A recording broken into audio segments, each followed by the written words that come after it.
Hello, everybody. Welcome back to Cure for the Common Game. I realize it's been a while, but I think I have figured out my camera issues. My buddy Danny helped me figure them out because made me realize I was dumb. No. Anyway, this is his deck. I know I've already showed you my Ruric Thar deck, but he really liked the idea of showing y'all a deck and trying to get input on it. So here we are. Ruric Thar, unbowed. 6 mana, 6/6.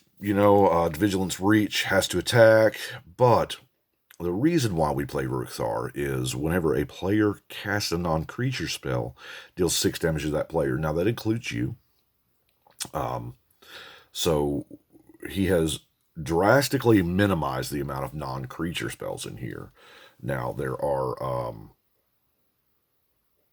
the non-creature spells that are in here, I feel like should be in here. So let's go through those first. But first and foremost, probably what I think the best card in the entire deck is Fiery Emancipation. Ruric Thar is a red source that you control. So things like Torbrand and Fiery Emancipation. So you can, playing against, as I play against Ruric Thar, because I have played against this deck many times, you can justify like 6 damage for a certain spell. It is really, really hard to justify 18 damage. Right? So, yeah, that's a thing. Let's look at, there is Loxodon Warhammer, which is brilliant. Ruric Thar is the one that deals the damage. So, lifelink, or the Loxodon Warhammer equivalent of lifelink.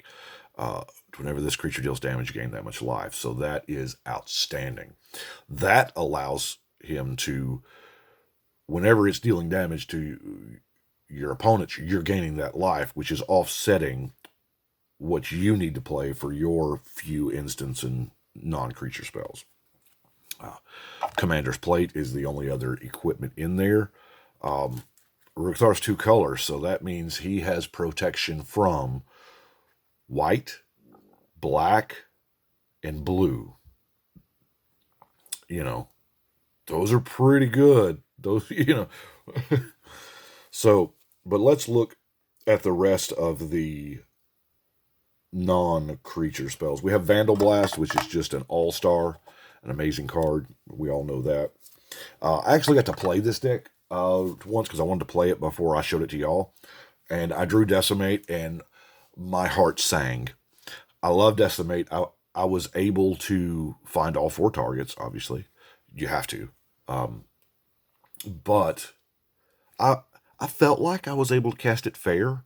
It was a 5-player game, and I was able to pick 1 permanent from each of my opponents. So, although, I have been on the receiving end of a personal Decimate. Whew, that hurts. Return to Nature, of course, probably the best rate for what it does. Guttural Response, we're playing a whole lot of creatures, so that Rift really, really bothers this deck. So that's why the Guttural Response. More than likely, all day long, I'll take that 6 to counter. We have Hunt the Weak, which is, awesome green removal for this particular deck, because we ain't got tiny creatures here, well, not all of them anyway. Reclamation Sage is a great card, and it is a creature, so we don't take the 6. Terastodon, man. Because the problem with Ruric Thar is just inherent. It costs 6 mana. They're going to get things they need out, Soul Rings and Mana Rocks, whatever, before Ruric Thar hits down, right? Well, your removal, like your Rex Sage and Terastodon, you can take out their artifact ramp. Yeah, give them 3/3, so what? They're no match for what we've got, because we've got a 9/9 elephant, right? And that way, they have to cast if they want to stay up, because when Ruric Thar comes out, players have 2 options. 1, ignore it, I don't care, I have to play my game. Or 2, it chokes their hand. And either way, it's win-win for the Ruric Thar player. We have 3 more. They are Planeswalkers. I drew Domri when I played. That +1 is no joke. The free mana is no joke. I didn't quite use the -2 at all. Samut the Tested. Double strike. Yeah. If you'll notice, they're kind of creature related. Then we have Jessica, Thrice Reborn. Yeah. This is really good. So, now we get into ramp, as it were. Now, the only non-creature ramp in here I'm proud of, Soul Ring. He's got him a Soul Ring. It's a beautiful card. But then all the rest of his ramp is creature. Bird of Paradise, Llanowar Elves, Findhorn Elves, Elvish Mystic. Danny's kind of like me. We love our foils. Now, I had some fun with the Draconic Disciple here, I didn't get a chance to make the dragon, but, 3 mana for something that taps of any color, we play that all day long if it was a rock. The saddest of the robots, Solum Simulacrum, gonna go get those lands. It acts like a explosive vegetation or whatnot, but it doesn't cost you the 6 because it's a creature. The Wayward Swordtooth, acting like an exploration, but it doesn't make you lose the 6. The Somber Wild Sage, tapping to add 3 mana, and the drawback here is we can only cast creatures with that mana. No problem. No problem whatsoever. There's a few card draw spells, Elvish Visionary. I don't care what people say. I will always classify Bloodbraid Elf as a card draw. You're getting a creature at random, yes. But that's a creature you didn't have before. That's a card you didn't have access to before. And you got it free. You drew it for free. You cast it for free. I like it. And then Humble Defector. Now, occasionally with Humble Defector, you can get a silent partner in the game. And, if it's a big game, 4, 5, 6, 7 people, and you give it to somebody and they give it back to you, and the 2 of you can just share this Humble Defector, and it doesn't take long for it to draw a removal spell from the table. Although sometimes, I've seen it go 7 or 8 turns, So now, meat and potatoes time of this deck. This is like the who's who of just awesome creatures. So that no particular order here. We have Kedis, the Emberclaw Familiar. Commander you control deals combat damage to opponent. Now, it doesn't work for his 6 thing, just combat. It deals that much damage to each other opponent. Burning Tree Emissary. I like this. I think it's akin to Metamorphose. Arguable, I know. We have Grothama. Fight me, bro. This is removal. No other way to look at it. Carnage Tyrant is just a busted Magic card. I did not know Carnage Tyrant was in this deck. I didn't see it when I was playing. I haven't seen it when Danny's been playing it. He's had this deck for a little while. But when I just broke down a while ago, I broke down the deck and saw Carnage Tyrant. I was like, dang.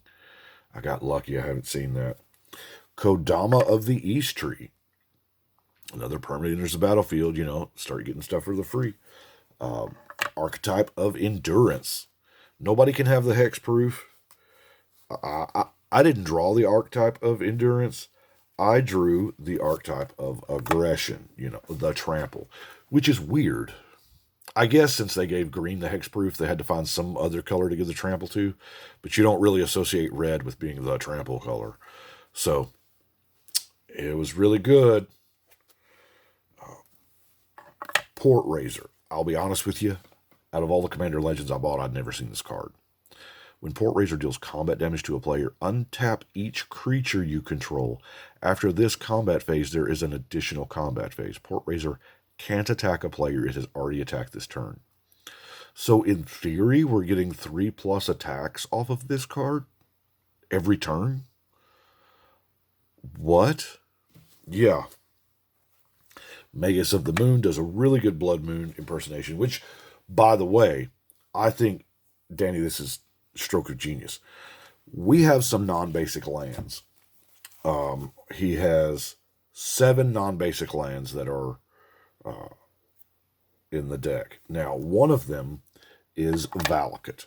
So, not only does the Magus of the Moon kind of cripple your opponents that are relying on non-basics, it turns those into mountains. Now, granted, you've got to do the thing, because if you've got the Magus out and the Valakut out, the Valakut doesn't work, because, you know, it's a thing. But, yeah, it's there. Anyway, Hero's Bane. I know our friend of the show, Chris, will love the fact that that's in there. Eternal Witness is going to get something back. You know, Rubble Belt Riders. +1 counter for each attacking creature you control. Ulrich.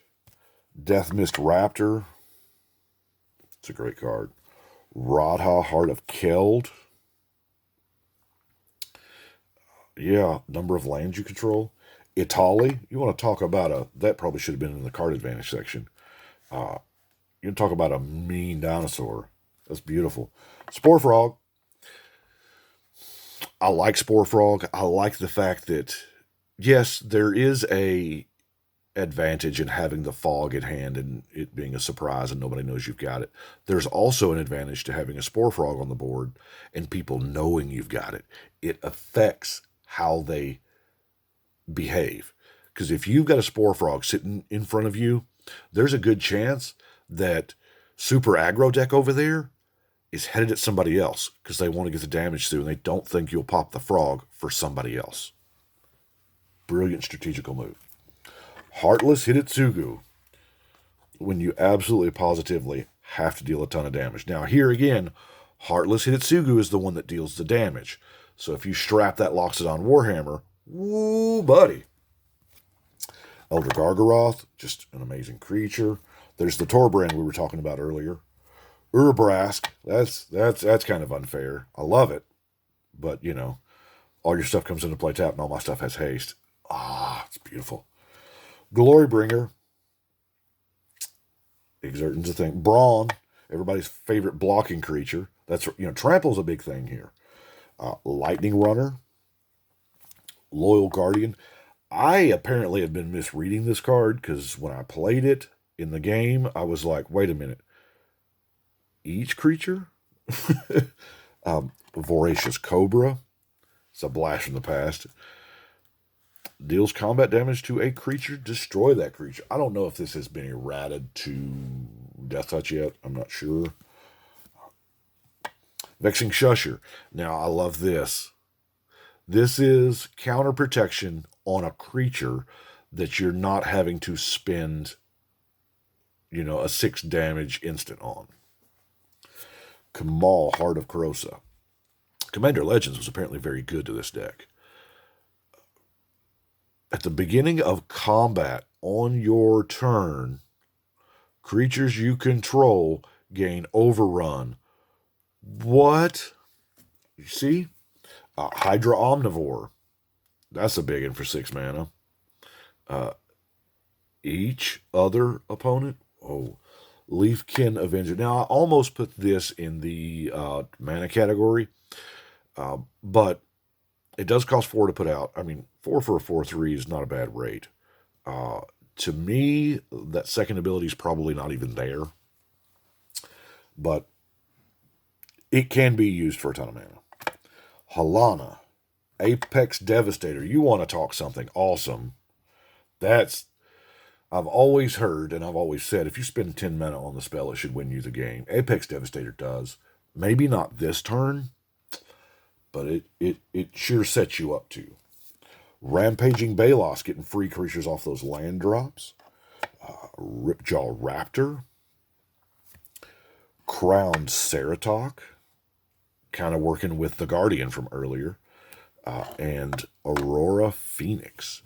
Now we get into our non-basics, Scarg the Rage Pits, giving out that trample. Trample's important. Rogue's Passage, he must watch the channel. Spire Guardian, I love that cycle of lands. Rootbound Crag, that is a gorgeous command beacon, Danny. And then lastly, a Strip Mine, because there are lands out there, Maze of Ith especially, is problematic to the deck. So that is it. I don't know how I am.